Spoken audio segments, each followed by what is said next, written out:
एक मोठी बातमी आपल्या समोर येते आहे। नव्या सरकारच्या काळात सामान्यांच्या खिशाला झळ, एसटी महामंडळाकडून तब्बल 18% भाडेवाढीचा प्रस्ताव।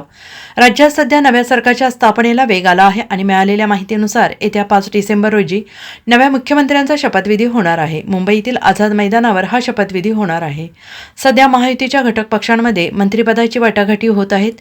निवडणुकीदरम्यान महायुतीने नागरिकांना अनेक मोठमोठी आश्वासनं दिली होती। दरम्यान ही आश्वासनं पूर्ण होणार का हे पाहणं महत्त्वाचं असलं तरी नव्या सरकारच्या काळात सर्वसामान्यांच्या खिशाला मोठी झळ बसण्याची शक्यता आहे।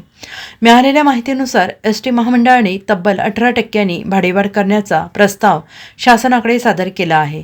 मिळालेल्या माहितीनुसार नव्या सरकारच्या काळात सर्वसामान्यांच्या खिशाला झळ बसण्याची शक्यता आहे, कारण एसटी महामंडळाने राज्य सरकारकडे तब्बल 18% भाडेवाढ करण्याचा प्रस्ताव पाठवला आहे।